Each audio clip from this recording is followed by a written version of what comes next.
اعوذ باللہ من الشیطان الرجیم بسم اللہ الرحمن الرحیم۔ پیارے دوستو، فرشتے بھی اللہ تعالیٰ کی ایک مخلوق ہیں۔ جب ہم قرآن پاک کا مطالعہ کرتے ہیں تو پہلے پارے سے لے کر آخری پارے تک فرشتوں کا تذکرہ ملتا ہے۔ یہ فرشتے کیا ہیں، یہ کس چیز سے پیدا کیے گئے، اور فرشتوں کی تخلیق کا مقصد کیا تھا، اور فرشتے دیکھنے میں کیسے ہوتے ہیں، اور ان کی تعداد کیا ہے۔ فرشتوں کے متعلق اور بھی بہت سے سوالات کے جوابات آج ہم آپ کو اس ویڈیو میں بتائیں گے، لہٰذا آپ سے گزارش ہے کہ ویڈیو کو آخر تک ضرور دیکھیں۔ پیارے دوستو، سب سے پہلے یہ بات ضروری ہے کہ ہم فرشتوں کی موجودگی کو تسلیم کریں، اور اس طرح سے تسلیم کریں جس طرح کہ قرآن پاک نے انہیں پیش کیا ہے، کیونکہ مشرکین مکہ بھی فرشتوں کے وجود کو تسلیم کرتے تھے، مگر وہ فرشتوں کو اللہ کی بیٹیاں تصور کرتے تھے۔ قرآن پاک کے مطالعہ سے ہمیں یہ بات معلوم ہوتی ہے کہ انسان کی تخلیق سے پہلے ہی اللہ تعالیٰ نے فرشتوں کو پیدا کیا تھا، مگر وہ کون سا وقت تھا، اس کا ثبوت نہ قرآن مجید میں مذکور ہے اور نہ ہی کسی صحیح حدیث میں۔ مگر ایک بات جو کہ فرشتوں کی تخلیق سے متعلق ہمیں ملتی ہے، وہ یہ ہے کہ فرشتوں کو نور سے پیدا کیا گیا ہے۔ ایک روایت جو کہ حضرت عائشہ رضی اللہ تعالی عنہا سے مروی ہے کہ اللہ کے رسول صلی اللہ علیہ وآلہ وسلم نے فرمایا، فرشتوں کو نور سے پیدا کیا گیا، جنات کو آگ سے پیدا کیا گیا، اور آدم علیہ السلام کو مٹی سے پیدا کیا گیا۔ اب یہاں مزید ایک سوال اٹھتا ہے کہ کیا فرشتوں کو دیکھنا ممکن ہے؟ تو اس کا جواب ہے کہ فرشتے نورانی مخلوق ہیں جنہیں ان کی اصل شکل و صورت میں انبیاء و رسول کے علاوہ کوئی نہیں دیکھ سکتا، اور یہی وجہ ہے کہ ہمارے ارد گرد لا تعداد فرشتے اپنے کاموں میں مصروف ہیں، مگر وہ ہمیں دکھائی نہیں دیتے۔ ہاں، اگر وہ انسانی شکل اختیار کر کے سامنے آئیں تو پھر فرشتوں کو دیکھنا ممکن ہے، اور فرشتے بھی انسان کی بنسبت عظیم مخلوق ہیں، اور خود فرشتوں میں بھی بعض چھوٹے فرشتے ہوتے ہیں اور بعض بڑے فرشتے۔ فرشتوں کے 2 پر ہوتے ہیں، جبکہ بعض فرشتوں کے 600 پر ہوتے ہیں، جیسا کہ قرآن پاک میں اللہ تعالیٰ نے ارشاد فرمایا، اللہ تعالیٰ کے لیے تمام تعریفیں ہیں جو آسمانوں اور زمین کا پیدا کرنے والا ہے، اور وہ 2 3 3 4 4 پروں والے فرشتوں کو اپنا پیغمبر یعنی قاصد بنانے والا ہے۔ تو یقیناً اللہ تعالیٰ ہر چیز پر قادر ہے، اور فرشتوں میں سے فرشتوں کے سردار حضرت جبرائیل علیہ السلام کو جب رسول اللہ صلی اللہ علیہ وآلہ وسلم نے ان کو اصلی شکل میں دیکھا تو اس کے 600 پر تھے، اور جبرائیل علیہ السلام کے پروں سے مختلف رنگ کے قیمتی موتی بکھر رہے تھے۔ اسی طرح وہ فرشتے جنہوں نے اللہ تعالیٰ کا عرش اٹھا رکھا ہے، ان کی قد و قامت کے بارے میں آپ صلی اللہ علیہ وآلہ وسلم نے ارشاد فرمایا کہ اللہ تعالیٰ نے مجھے ایک مرغ یعنی فرشتے کے بارے میں بتانے کی اجازت دے دی ہے۔ اس کے پاؤں زمین کے اندر چلے گئے ہیں، اور اس کی گردن عرش کے نیچے مڑی ہوئی ہے، اور اس حالت میں وہ تسبیح بیان کرتے ہوئے کہتا ہے،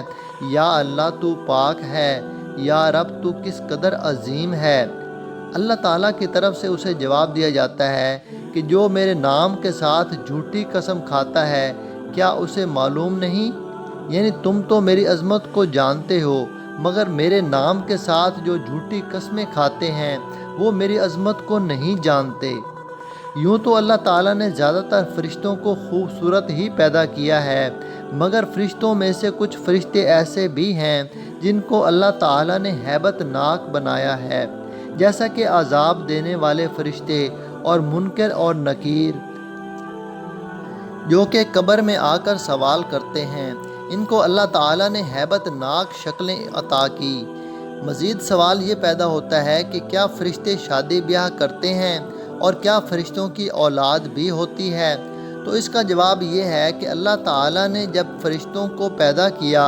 تو نہ ہی فرشتوں میں جنسی خواہشات پیدا کیں، اور نہ ہی فرشتوں میں سونے اور جاگنے اور سستی اور تھکاوٹ کی کوئی خواہش پیدا کی۔ جس طرح اللہ تعالیٰ نے فرشتوں میں شادی بیاہ کی حاجت نہیں رکھی، اسی طرح فرشتوں کو کھانے پینے سے بھی بے نیاز کر دیا ہے، اور اس کی دلیل حضرت ابراہیم علیہ السلام کا وہ واقعہ بھی ہے کہ جب حضرت ابراہیم علیہ السلام کے پاس فرشتے آئے تو ابراہیم علیہ السلام ان کے لیے فوراً گوشت لے آئے، مگر فرشتوں نے اسے تناول نہیں کیا۔